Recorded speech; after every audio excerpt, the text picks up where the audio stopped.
This is TVA by Jenna, a podcast about real human issues brought to you by DarkCrazy.com.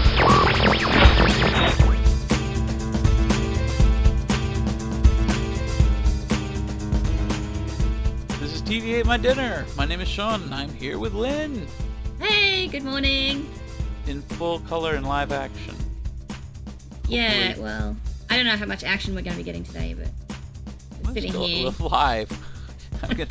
I'm gonna claim to that, at least. Sitting here in front of my messy kitchen that I've artfully tried to get out of the frame. Yeah. Oh, I love what I like Jackass is too. Everybody just sort of pivots to a shelf somewhere. That's like the standard backdrop if you're trying to do a Zoom. The nerd shelf with the things behind it. With as many DVDs, although mine are comics. But I have some VHSs back there that I could interest you in. This is my studio, and I haven't done any video projects in a long time. Studio, shop of horrors. Yeah, so it's cool. I'm actually I'm Harry Pottering here. I'm actually under my staircase. Oh, that's pretty shoved cool. into a corner of the room. Well, that's neat. This is our the office / guest room. So the couch is back there, turns into a bed. So that's nice. So I get maybe someday we'll get a guest star in there and yeah, and just open the bed up and have them sleeping in it while we're recording. Because that's the classy show that we try to have. Yeah, guest stars just shoved in the background. We've kind of, with no explanation. We just keep going. But we talked about earlier, we kind of hinted at the haunting of Bly Manor and how that's well, it's modern, but it's still like a period piece. I think that's weird that they come back to Bly, but they always make it a period piece, just not the original period.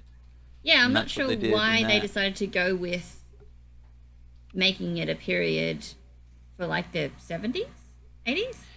Yeah, maybe early 80s, I guess is what it is. Because they didn't. Then, at first, I thought it was because they had the gay storyline that they were going to show some pushback or something, but it didn't really seem to impact. Nobody really cared, so.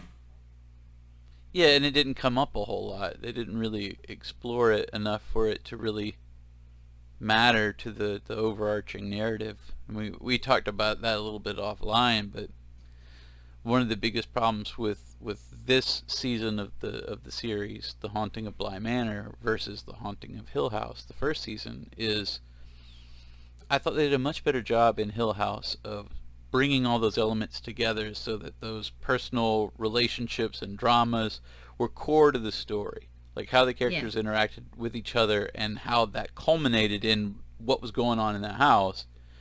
It all mattered. It was all interconnected.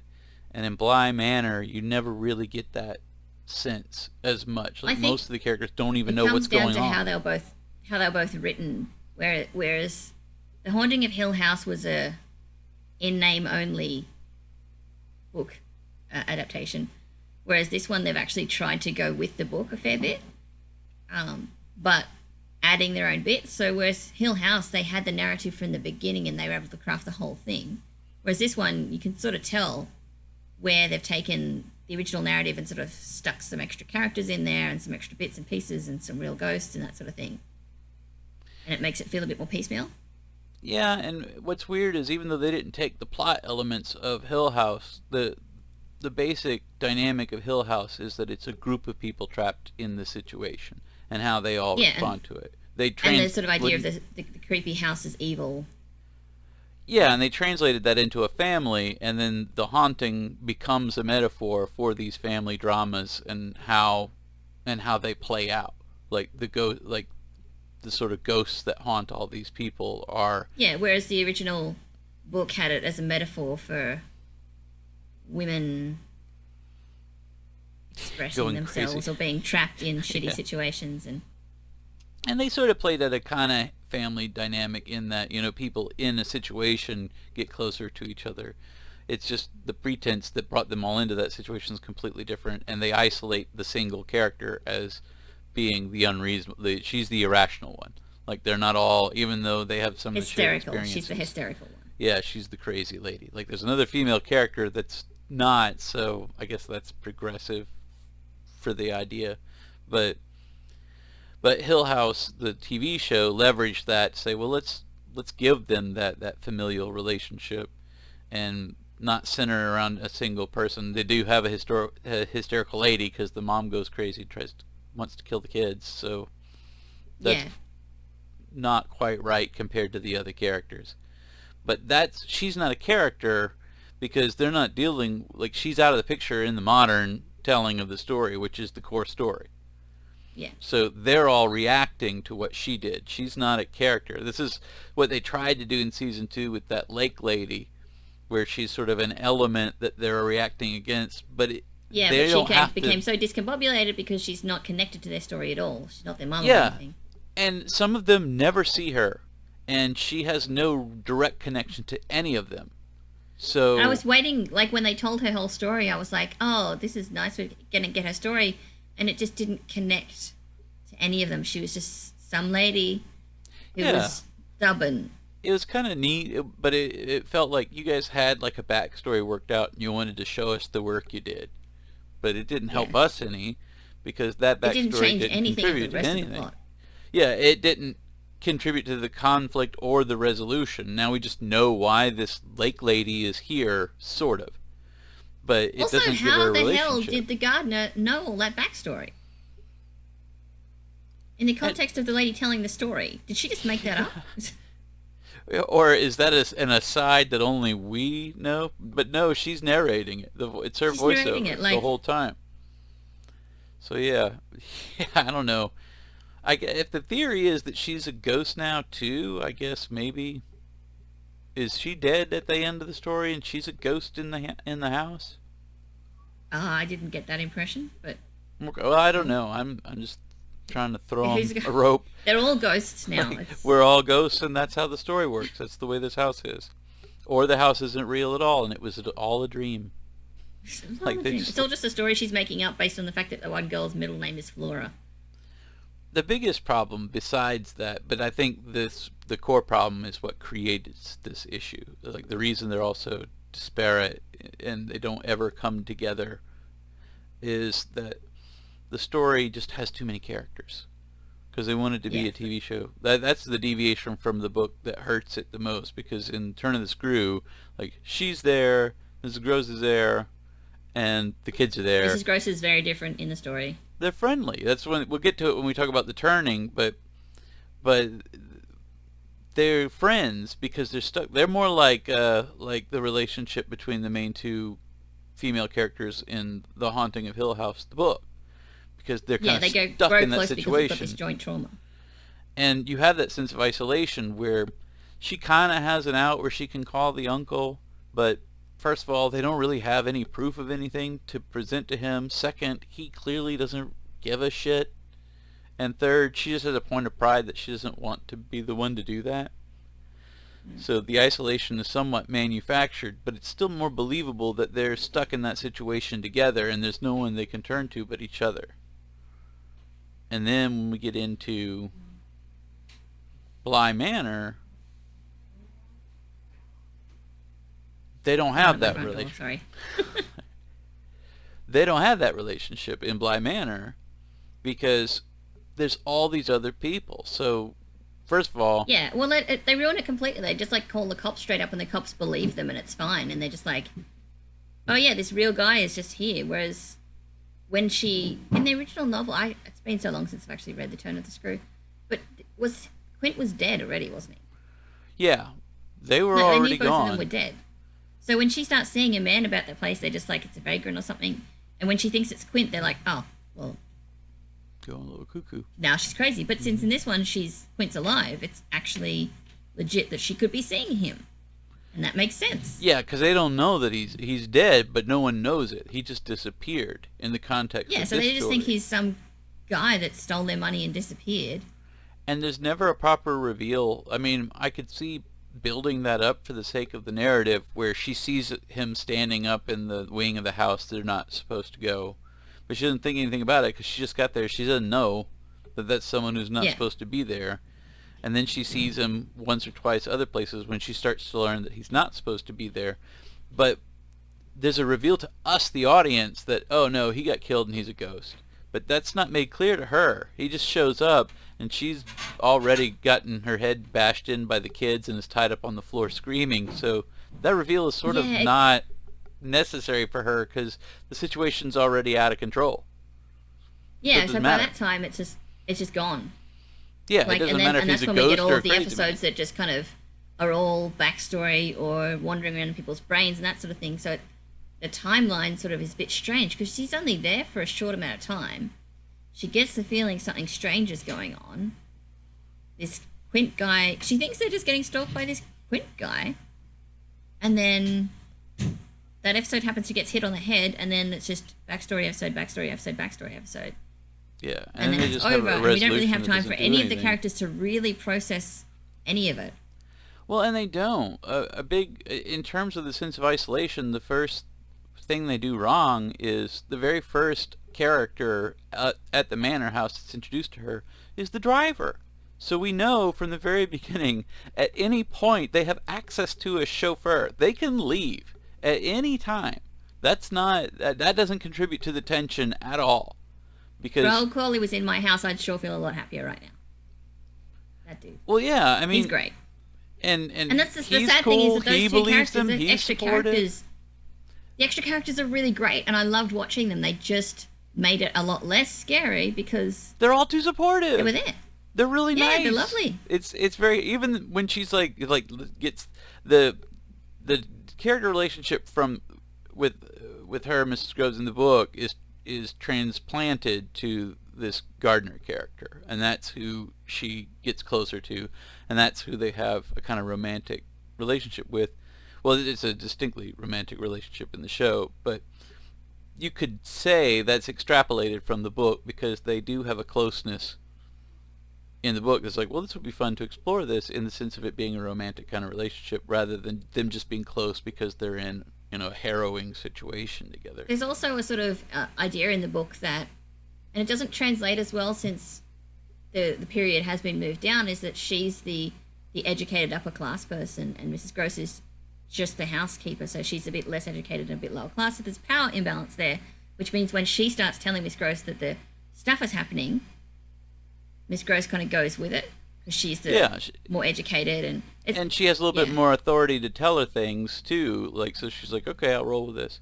And plus, there's a little so bit it of a becomes clear suggestion that in that the power book. imbalance is really important to her sense of isolation because she is the only sort of the educated one there. She's the highest. And that contributes to person her there. not wanting to reach outside for help because then we're both just two hysterical women, is what they'll say. And I want, I'm in charge right now, which is another thing too. It's like, I'm not in charge if we call an outside authority in to help us. So all that's going on in the book, and it's not at all going on in the TV show. She's not concerned. There's not a power dynamic in the TV show. It almost would have been better in the TV show for what they were going for if Quint were in the house and either alive or they all think he's alive. And then you have that dramatic power dynamic that they're all struggling with, who's in charge and who's influencing these children. But we don't get that because Quint's already gone, and by the time we know he's anything to do with the story, we all know he's a ghost, and his designs on the children are never properly stated or satisfactorily resolved in that story. That's a sort of missed opportunity because in the book it's pretty strongly implied that he had a very inappropriate interest in the boy while he was alive. Like, whatever kind of mentorship he had over that boy, it's all but outright said that is an improper But that's the thing in the book. Nothing relationship. is outright said, and that's why the book is like so popular and stuff because it doesn't actually say I guess. there is a ghost here. We never get any of it confirmed, and that's the whole point. The whole point of the book is we don't exactly know what Quint was after. We don't exactly know what happened in the past because she never finds out. She's not there. We all get it from her point of view. By the end of it, we don't even know if she really just went crazy and killed the kid. or did the kid even die? I could assume kid he die? did because it's the only thing that we're told in the narrative outright, and it causes the whole story to implode. Like, the story comes Just- full dead stop, where it's like, and then the child died.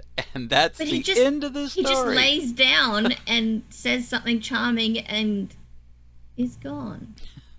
And So- it's just, what happened? I remember reading it and just being like, he's just expired? So is it sort Yeah, of this Victorian lady wisp disease? What's going on? of a story? Because it's like, it seems like the conceit of this story is that to state anything outright will just bring the entire story to a screeching halt, because that's what happened. You guys dinked around with stuff forever, and forever is a relative term because it's a pretty short book, but it feels like forever because I'm mining all of nothing this happens. for something. Like, you guys just keep having these chats about maybe something's happening, and then something kind of interesting sort of happens, and then nothing comes of it, and then something really interesting happens, and then a thing really does happen, and the book is over. And that's turn of the But it does happen, but they never explain how or why or what the Or reasons are. why, They're or just what like, the message they're or like, we have theme. to get the kids out of the house because this is dangerous. And so they get Flora out and not him, and he doesn't go, and then he dies.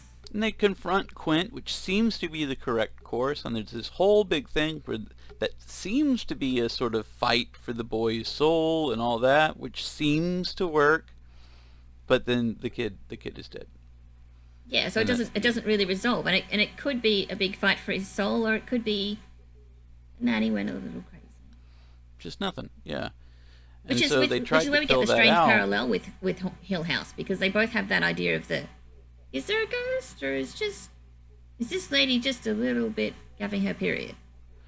Well, what made it work in the first season of the show, and they do the same thing, and it doesn't work in the second season, is they just go full on. They're like, it's ghosts. Yeah, They're like, it's just ghosts. they're like, we're not gonna mess with that. It's ghosts. But okay? in the first season, they actually have the time and space to confront the idea. Is it just a ghost? Is there historical people? They talk about it, they discuss it, it gets its due. They discuss the impact of what if it was just a mental illness issue. They have that there. They have that discussion. He even has the bit where he's like, most of the time it is just hysteria. Most of the time you do just want to see your husband again. And they talk about it. And then they move on to the more interesting ghosty stuff. Well, because they have those two distinct timelines too, we get to see that it's like these people who've experienced this thing that no one addressed, and then we revisit them later, and they all have different interpretations of what happened. And that's a perfect, not only is it a great ghost story, but it's a great story about the way families work, because families all have a shared trauma that no one can agree on. And so that's a perfect setup for a ghost story, because that's exactly what that is. Like, hey, families are haunted by nature, because it's just a bunch of people that share a bunch of experiences for no good reason. Like, you didn't choose it, and if someone asked you, like, if you could opt out, you'd think about it. And that's even explored in the original text. That's an idea that they took from the original text, with the original main character having that shared trauma of having to look after her mother, and how her sister deals with it, and how she's just getting away. Like, that family aspect is something that Yeah, they took. she's escaping her literal family at the beginning of that book, and is in search of a surrogate. Like, that's the beginning of her sort of unraveling, is trying to connect with these other people. And then she actually kind of does form a real connection with them, but it's not strong enough to overcome this sort of fantasy element that she's already built up in her head, that is exacerbated by what is potentially a real supernatural encounter that's going on around it. But again, that's being haunted by the concept of family. Thematically, the first season of the show is very similar to the book, whereas thematically, I don't get the sense that the second season of the show, even though plot-wise, it's a lot more similar. Yeah. And I think that's where those failures come from. It's hard to tell what the themes of Turn of the Screw are, because it doesn't tell you very much. I think the theme, they say the theme at the beginning, isn't it scarier if there's kids involved? Doesn't that make it more heart-wrenching? There's a child. I guess. And in every single case where you see it on the screen, it's not, because the child actors are bad most of the time. Like, these kids are okay, but They're never fleshed out. they're not Because good characters, and you can't do too much with child actors because they're usually not as good. Like, the kids in the Hill House one were really good, but they weren't given too much extra weight. All they had to do was run around and look scared that most of the time. They weren't. Most of the character stuff was the on the adults. backstory.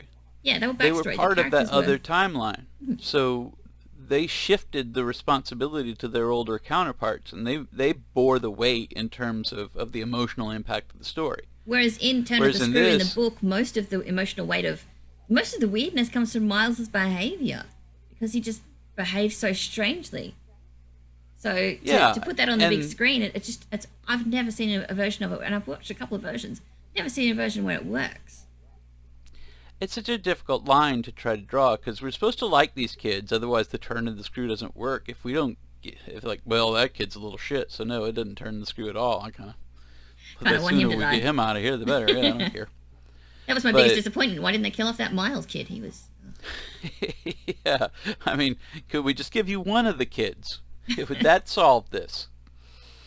But the other part is, on top of that, we're also supposed to get a sort of sinister feeling from these kids. Like, they're supposed to be likable, and because that's the way kids are too. It's like a perfect metaphor, because kids are like ghosts. Because sometimes they just scare the shit out of you, and sometimes you love them, and sometimes it's both.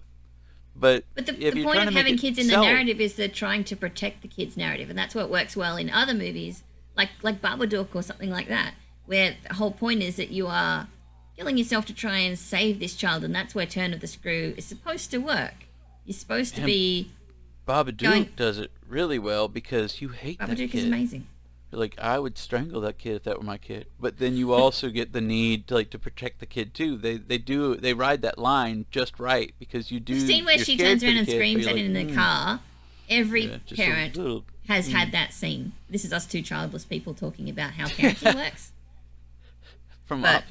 This is why I'm childless. Yeah, I've seen this shit. I've seen Babadook. I don't need that. Yeah, pass. But the reason why Babadook works so well is because it is a metaphor for something, and that's what all good horror really is. It's because it's speaking about some horror, some fear, and that's what the Turn of the Screw is the fear of trying to take care of someone, the fear of children, that sort of business, and that nobody in the Bly Manor sort of expresses that fear. Except maybe the uncle. And there's supposed to be a fear there a little, and this is not fleshed out in the book very much either, but there's supposed to be a little bit of an extra fear, because these are not your kids. You're not a parent, so you're taking this on, and there's an element of, do I even know what I'm doing here? She fucks up. Is this just the way kids are?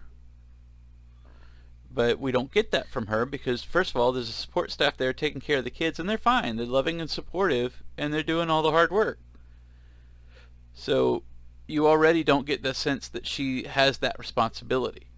And there's also that strand of, because the past nanny left and he's having a struggle to try and get a new one, you're introduced with the idea of something maybe is wrong with the situation.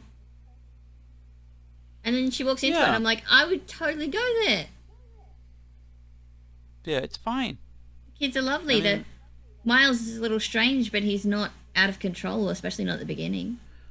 Well, if you've had any experience with kids, you know they're horrible sometimes. They're learning how to be human beings. So they're going to have trouble with it. So I don't know. We can get into talking about the turning and how the turning tries to leverage that. Oh, the recent The Turning movie?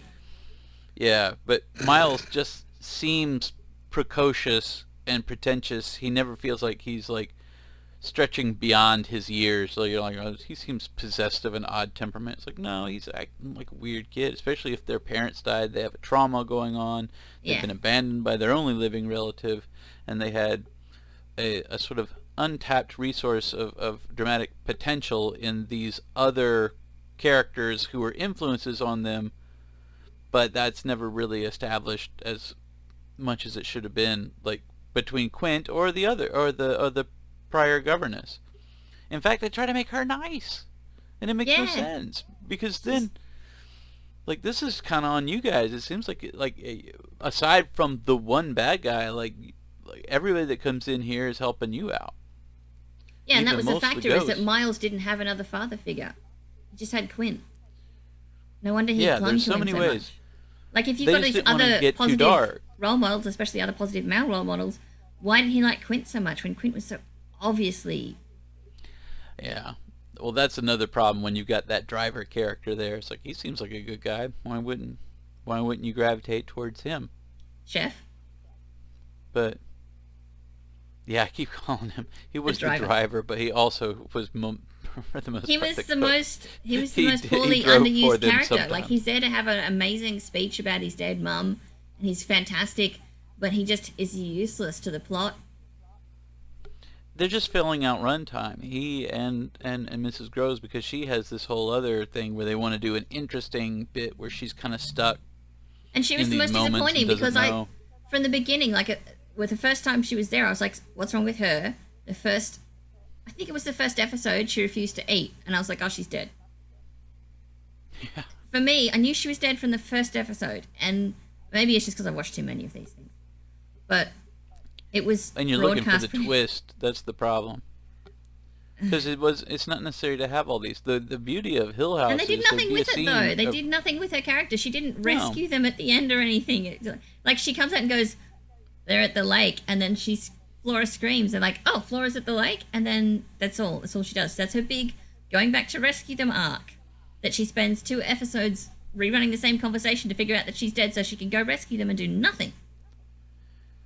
Yeah, Crushing. it would have been better to not have a nanny character and just have her be the main character and slowly come to the realization that she's been dead. I don't like the "I've been dead the whole time" trope necessarily either, but at least if we were seeing the entire story through her viewpoint, it would have been more interesting as a reveal, since then she would have still had to be the one to figure out what to do about it all. In that, it's like, well, she realizes she's in a well, so that's the end of her. Like, well, why? I'm in a well. We were on the... Wait, is this the same denouement as The Ring? Yeah. In a well. The whole Well, time? and then the after the climax, we had that long stretch of the two characters who are trying to just leave their life, and it's just sad and heartbreaking, and it's really sweet. Yeah. The rest of the story hasn't fully been about the cultivation of this relationship, so its slow disintegration is just sad, but it doesn't really, like, what are we trying to say? Because she came in haunted by a previous relationship, and the bulk of her arc was for her to confront that which haunted her in that old relationship, overcome it, be able to start something new. But then in the course of that, she becomes haunted by some other thing that ultimately overcomes her. Like, what's the metaphor? What's the message that's it's that's supposed to be communicated? about sacrifice, but it ends up just getting lost. Especially when the way she defeats the ghost is so strange and not built up properly. It's not at like- all earned. No, it's They not try earned to at set all. that up. Like, they try to set that up so we, the audience, will know that there's a way of getting through to the lake woman, but there's nothing communicated to her that she would know that. And there's nothing sufficiently communicated to us that should be at all successful. Because everything in the house, she's surrounded by things that remind her of all of that. If you were going to build that up, then you needed to make that lake lady more important from the beginning and give us more to work with. And the magic spell words needed to be concrete magic spell words, not just something Peter Quint thought up to manipulate people around him. Because the lady in the Yeah. lake had no idea what those words meant. Yeah, and they didn't have any particular significance, like, to any of them. Yeah, so that to me is a completely wasted opportunity. Because she just becomes the reason he turned into a ghost. Again, in the book, the lake lady is the former governess. It's limited to these two ghosts, And I'm not the sure why they idea. didn't keep that, because that would have taken out a whole aspect of the plot that they didn't need to write a whole backstory for. They wanted her to be more sympathetic, I guess. Yeah. So she couldn't be the ominous lake woman.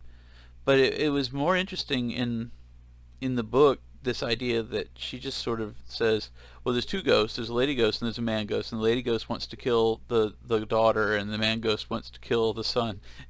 I don't know why I think that or know that, but that's There's that's no what I've reason decided for them to happened. want to, apart from they kind of just have this bizarre sort of, well, you're still alive, and that pisses me off. Yeah, it's kind of creepy that way. And again, it's an apt metaphor if you're going to say that in life he had like an improper sort of attraction to the boy. And that carries over to him being a ghost that's literally trying to draw the life energy out of this child. But it also carries over into the character of the governess, because we see that she has an improper relationship with Miles. Like, she's inappropriately attached to him. She wouldn't let him go either. Yeah, which could be interesting, but since neither of these characters, because in the show, I mean, they don't explain it in the book because the book doesn't explain anything, but in the show, they never tell us why Quint would be interested in Miles when he was alive. His interest in Miles is because he realizes, oh, we have this connection, and I can use that to sort of take over his body. It's like, but why did you form that connection? Because that's not properly. I guess they tried to give us the backstory to say, well, I was an abused sort of kid, so I kind of felt for this kid, but I just didn't see the formation of that relationship in a genuine way. No. And they had all this time, they could have set up all these relationships, and they sort of wasted it on lake ladies and things. Well, they don't have to be two-dimensional, but somebody's got to be a real bad guy here. You can't say, Quint was pretty okay. No, he pushed someone down a well. We saw him possess a child to push a lady down a well. Quint's behavior, like, varied wildly. Like, he was an abusive dick to the girl he was with. Like, that's pretty clear. He was just an abusive dick.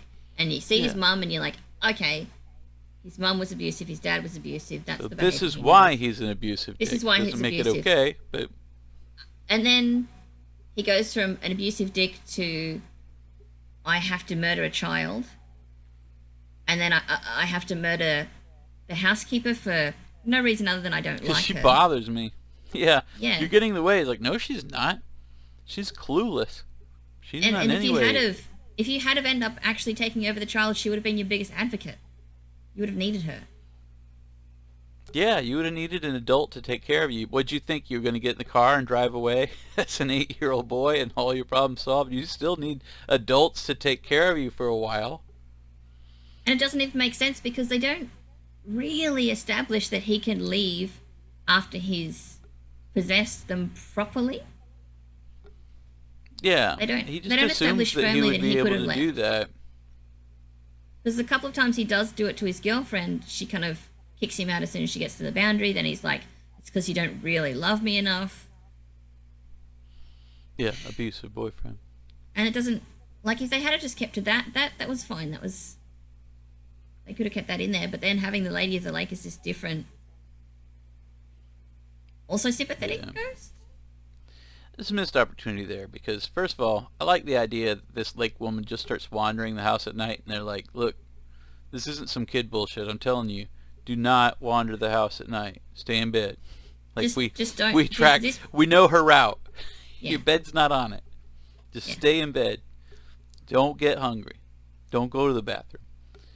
But, of course, they're little kids. They don't explain anything. They just say that, and she's like, okay, whatever. And the first night, she breaks that rule. But she'd be fine if she was in the kitchen. Yeah, if you just listen, or just ask why. Like, kids say weird stuff, but engage them. Like, not everything that kids say just comes out of absolutely nowhere. You know, get a little bit more information. Why are they one afraid of those tropes of the of house? That's a massive trope of horror movies is always listen to the kids because the kids always know when the house is haunted. They always know. Yeah, you don't have to buy it as a ghost thing, but you know, in a real world, Peter Quint could have been alive and in that house, and they see him, and everyone's like, they're seeing nothing. Like, just hear him out. Is all I'm saying, and make up your mind from there. But the kids did that don't so well elaborate in and Hill shit out. House, where they had the story of the girl who was actually being abused that Theo saves. Like, she's like, there's a smiley face monster, and she looks into it, and there's actually a monster of a different kind because she actually listened to the kid and took her seriously. That's what they didn't have a chance to tap into here because of all the different characters and their various intrigues. Because there's a great scene at the very beginning where the little girl's just playing with a music box or singing or something, and just one of the ghosts is crawling in the blurry background, kind of trying to mumble along, and she's just like, shh. And you're like, okay, now you have my attention. But that came to absolutely nothing. The kids seeing and knowing the ghosts could have been a great storyline. It could have been the reason why they wanted the kids. And to make they could the have done kids that thing where creepy Flora's so we the don't one know. who can see the ghosts. If you're wanting us to not know, how to feel about these kids, that's perfect, because now the kids are in on something. There's an element of the house they're afraid of. There's elements of the house they're not afraid of, and both of those are pretty creepy. That and her little house diorama could have been used a lot better. Yeah, what's funny is I've been watching that Creep Show TV show on Shudder, and they had an episode, or they had a story in one of the episodes where the kid has an old dollhouse, and every morning, like, or whatever, she wakes up and the dolls are rearranged, and it's predicting some kind of horrible thing that's tearing its way through the house, and eventually they just get rid of the dollhouse, and that's somehow that solves it. that works it out. But this had that same kind of fun element, but they don't explore it at all. It's just a neat. Well, they don't explain thing. it. They're like she got the dollhouse from her uncle dad. Actually, speaking of the uncle dad, she's telling this story to these people, this girl at her wedding, and she's outing her uncle as being her dad at the wedding. I know the girl doesn't believe the story, but if they had yeah, it is true. Like, if you do connect, they figured it out. They were like, dots. wait a minute, did she just say that you had an affair with my mum and you're my real dad? That's Anyway, also a lot but to drop on the crowd at a wedding story, where Yeah, also she starts like, and then I'll tell you another thing. also like, they were having an affair. But that might it be a has good that time to flavour call of- it. The story's been going on for 8 hours at this point, anyway. It does have a bit of a flavour of a story I'm making up late at night when we're all just a bit drunk and sitting around the fire. It's like, and also Yeah. that lake lady, she It was wasn't she strictly was, the uncle, if you know what I'm saying. Yeah, like just stories. Yeah. But where's that does feel have that feeling. Where's the lake lady? Oh, that's right, the lake lady. I don't know. She was like a countess from the 16th century or some shit. She just really liked clothes. Really? Yeah. A fortune, like one trunk of clothes is a whole fortune? What the hell kind of world Yeah, are like we one living of those dresses would have fitted in that trunk. in? Yeah, exactly. I'm pretty sure that everything you packed in this box is ruined anyway. That's not a proper way to store it. That being said, that was the one really cool moment when she dives, the hands come out of the dress. She strangles the sister. Yeah. That was the coolest, creepiest, scariest moment in the whole thing. They're good at visual stuff. The first Yeah. season was good at visual stuff. But it's just a little too convoluted. A lot of cool ideas. I liked Henry Thomas's character is sort of haunted by the evil version of himself. But that's not a ghost or a metaphor. It's just him literally seeing an evil version of himself until For he me, decides not to be a prick. And it disappears. That sort of, that, because it wasn't introduced very well, like early enough, it could have been interesting, but if his character had been crazy the whole time and we had been like, oh, he's just talking to his bad self or something like that. But it just sort of was introduced so late and it had so little impact on the story, and we already had too many other haunty brain things going on. For it to not be But it was just related another- to that. If it were somehow related to that other stuff, that's okay. But it's so weird because it doesn't fully work as a metaphor when it's literally happening. Yeah. And then he's that just- was, to me, a wasted opportunity because it was so creepy when they introduced that. It's like, this is, you have my attention. Where does this go? It's like, it goes nowhere. Sorry. Yeah. It's like the first half of the show is written by somebody completely different. He quit, and then they just brought in somebody else, and they And they had to were like, finish writing it. There's a lake lady. Oh, she's Probably just drunk. guilty or schizophrenic Wrestling. or something. Yeah. It's like, that's a bad representation of guilt, because the fact that she feels guilty about her fiance and she keeps seeing him as a ghost is really cool. I like that. I think that's a solid metaphor. I think it works. Mm-hmm. It doesn't prepare her for the rest of the story. You would think, wow, she brought her own ghost to the party. If anybody, she should be ready to sort of deal with this, because part of her arc is confronting that personal ghost, and now, wouldn't you know it, there's some other ghosts running amok at Bly That Manor. could have been a really interesting thing if she had walked in and everybody else at the manor is acting weird and they're all like trying to deny that the ghosts are there, and she just walks in, she's like, listen, I know what ghosts are. I know what a haunting is. We've I all can got deal our with this weird shit. So let's just deal with this. Yeah. But they just kind of didn't. Instead, she just crawled around on the floor screaming until they She didn't- they what was her literally just character left. really? When she saw them, they were just like, well, let's just go on with what we're doing. Like, she's Yeah, a they just useless tie her up character. and then they're like, well, we'll chuck her in the lake in a minute. It's fine. We'll She can we'll just... get back to her. She's not important. And why was he so bothered by? He was like, "There's knocking at the door. That's going to be Miss Gross. You go tell her that this is going on." And it's like, why are you bothered by her? She's a ghost already too. Mm-hmm. You know that she's dead. You killed her. She's completely useless, obviously. I liked the idea that the ghosts kept getting pulled away into their own memories, so they couldn't be as active as they wanted to be. I love that interesting as a concept. haunting metaphor, because that's what you are when you're a ghost. You're stuck in memories more than you are places. But some of the ghosts are sort of tethered to that more than others. And I don't think they fully do a good job of examining that. No. And they sort of had Miss Gross wander in and out of other people's memories and that sort of thing. Can all the ghosts do that? Yeah. Just her. Where it gets to the point where the memories are like, this is not how this happens. And they could have and made it a gets much really weird. they could have made a much better connection between that and what happens to the kids when they get possessed. The whole idea that they're making the kids into living ghosts. Well, I could have like been- the idea that they sort of step sideways into this other sort of reality is like, well, that could be interesting, but you just act like you're sticking them in a back pocket, like Get Out. They're just going into a Tucking them sunken away. place.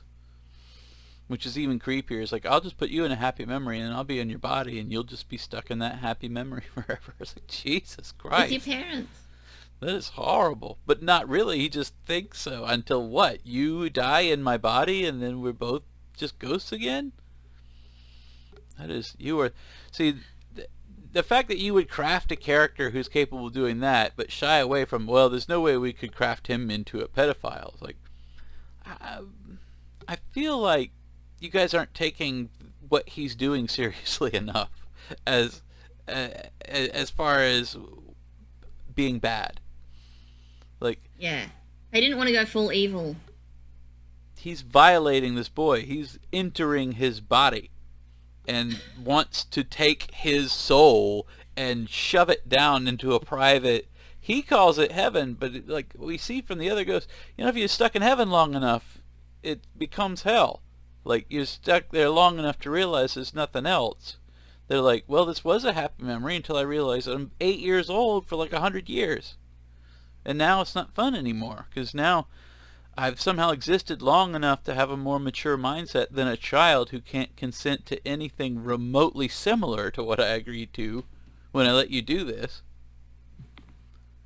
So, Yeah. so no. And they sort of act like it's like Living some with sort my of magic formula. parents forever isn't my forever heaven. If I'm ever going to grow as a person. They also made this like slight when the uncle's evil self is talking to himself, he's like, he makes some implication that they died in some sort of nefarious way as well. It's like, oh, is it time to tell them how their parents really died? And I'm like, what? Yeah. Was this also a thing? But they just And I wonder if that was just a misdirect because we were supposed to wonder if the uncle got them killed. Like, just how bad is this guy?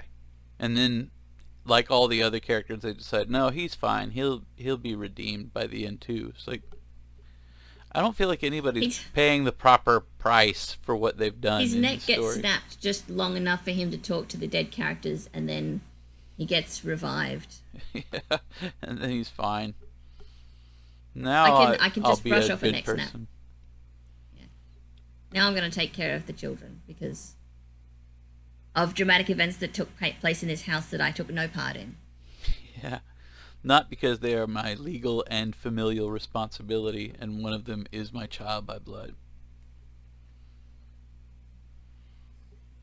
That wasn't compelling enough. No, like I just felt like there was too many strings there, and they didn't ever get tied together in Well, a happy place. the first season got weird because they did like a time travel kind of thing with the ghosts, but it was very cool, and They should have kept that. the central metaphor always seemed to work. It's like this always feels like what they're haunted by is their personal demons, and how those alter their relationships and how the relationships Yeah. alter them. Well, the It point never was that feels the like we're house stepping is away just from it. the house is just a negative force, and how it affects you is up to you, and how you deal with it afterwards is up to you. Yeah, it's like that cave on Dagobah. It's whatever you take into that house, that's Yeah, what's that's what there. that red room is. Whatever Yeah. you take into it. So a So whereas in terrible this person situation has it's- room to worry about that sort of thing. So I don't know. It's a difficult thing to juggle. It's just weird because they did it so well in the first season, which I guess made them think we got this in the second season, and it just Well, like didn't come together. they didn't really delve into the whole ghosts the same way they did in the first one. In the first one, they had the whole you had your personal ghost, you had the bent neck lady who was one of the best ghost reveals ever Yeah. done.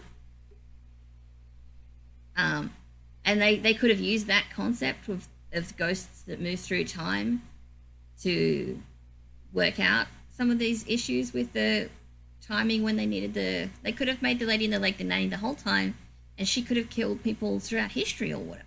Like, they could have used that to inform the ticking clock that they try to make at the end that sort of doesn't really make sense as to why she goes back to the house and kills herself. Like, if they had a timey-wimey thing where she knew what was going to happen in the future, you've got a ticking clock. But instead, as the story branches out, it has to bring in all new characters for those branches. It's like it's never involves the characters and what we've already seen. Like, this isn't... It feels additive because you're chucking shit into it, but it's not additive because it's not bringing value. It's just making us wonder what these other people are here for, because they don't seem to be involved in the way the story is headed. And that's where it all kind of plays out at the end. And then the very end, it's like, well, we're going to center on the relationship of these two women at the end. It's like, I just don't think you've dedicated enough time to this relationship to make it the sole focus of the final episode of the show, especially in such a sad way. It could have worked Like, really you well just if they bummed had me have, out. if it had have been the whole love triumphing over the ghosts and the guilt and whatnot, and she learns to. They have like two scenes where she's like, they make out and she's like, I gotta throw these glasses away before we can. Okay, now we're good. Well, see, that is the whole issue right there. You needed to find a way to tie her confrontation with that ghost of her past into the confrontation with the ghost of that house in the same sort of way. Like the fact that she does it halfway through and then becomes Make the useless ghosts and lacking fight. agency. Why don't the ghosts fight? Yeah, That would ghost have been fight. fantastic. Like, Oh, you would have think been your ghosts are something. bad? I've got an ex-fiance here with shiny eyes. Let them fight. And it wasn't a very good movie, but at least that's sort of what Mike Flanagan was trying to do with Dr. Sleep, which I assume comes at least somewhat from the book, because what makes... I didn't think Dr. Sleep really worked very well either, but at least I liked the idea where the supernatural creature is chasing them, and he's like, well, I'm going to show you some real shit. Yeah. He takes her to the Overlook. And you're I like, don't think that. I don't know that that's I've how been the book dumping ended. everything here for 50 years. I think that's not how the book ended. I was reading about it, and I haven't seen Doctor Sleep, but I was reading about it, and the person who did the movie just wanted to take them back to the Overlook because he didn't feel like the original Shining movie ended properly. So he wanted to make the ending to his movie more of an homage to where the original movie should have gone. Interesting. Interesting choice. I think it's a separate complication there between the movie versions and... Well, that's not what made the movie not work for me. I just never really bought into the scariness of those characters, and they're terrible. Like, they should have been terrifying. Because they're vampires that torture kids to death because that's the only way to get the good But she's got a cool top psychic hat. energy out of them. I'm like, that is terrifying. But she's just some lady in a hat, and I never find her scary. The only gratifying moments in the movie are when the girl takes agency and decides to fight them. Like, he's mostly useless through the movie.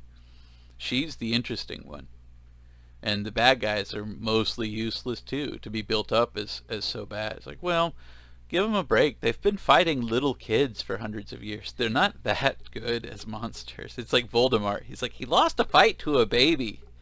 I mean, like, for kids in elementary school, I could see how he's a bad guy. I don't know why he's got the entire wizarding world flummoxed. He lost a fight to a baby. Got no nose. No nose. Because of that baby. It's like, I'm just saying, if I were your publicist, I would craft a different backstory for you. I wouldn't be telling everybody this one. I don't know why you have so many followers. who Well, also Harry can't Potter's fight a whole little other kid. issue that we don't need to get into today. Well, it's the same resolution problem, though. It's like your story is as strong as the villain and the hero. If either one of them is not sufficiently strong, then the story is not sufficiently strong. So there has to be a balance between the two of them, and it has to be at a certain level for the story to be compelling. And we don't really find compelling heroes in this story, and we don't really find compelling villains in this story. It's just a lot of people running around with some ghosts just kind of screaming until the whole thing collapses. She doesn't do much that's heroic or even very active until that final thing that she does, which is not built up and she has no reason to say it. It's not part of her arc. Like, she's just running around the problem place is trying to help the kids. Kids her locked her in the guilt at cupboard. what She's got happens. I think tying it in with her sexuality is the problem, because her guilt over what happens to her fiance isn't earned, because yeah, that sucks that she broke up with him before she got married to him, like, and it went that far, but she was confused and conflicted. She didn't do anything to him on purpose. She wasn't cheating on him. She wasn't lying to him. She was trying to be that person and wasn't that person. She didn't do anything that made him run into a car. He just did. So she felt guilty about it for obvious reasons because of the circumstance, but there was nothing there that made it necessary for her to later prove that she was a person of character or a person of courage. She didn't need to redeem herself. She hadn't done anything wrong. Yeah, the sacrifice wasn't necessary. I mean, it was nice, but it wasn't part of an arc because we weren't set up to believe that she would be any other way as a person. She seemed like a good and decent person through the whole story. So it's just a bad thing that happens to a good person, and then she's haunted by it for the rest of her life. It's like, so the guilt metaphor collapses because you got nothing to feel bad about. Like, you're in the upper 1% of what people would have done in that situation. Both of those situations. So the fact that you become haunted by this terrible thing for the whole rest of your life, and it eventually you are forced to succumb to it, well, that's just awful. But what's the value to us? What do we learn? Yeah. What are they telling us? What are they teaching the kids these days? What do I get out of it? It's like, we're just trying to tell a ghost story, Sean. Teach Not a you how ghost to story, live it's your a love life. story. Yeah. If they wanted to go that way, they could have gone that way. They could have gone the whole it's not a ghost story, it's a love story. Sure, it just if they wasn't. had centered that love story and made the ghosts more metaphorical. Like, they didn't. Playing They with could those have gone with the themes. whole not real ghosts the whole time. They're like, well, the old governess was in love with Mr. Quint and all that. Like, neither one of them are in love with each other. It's just a disastrously abusive relationship. Mm-hmm.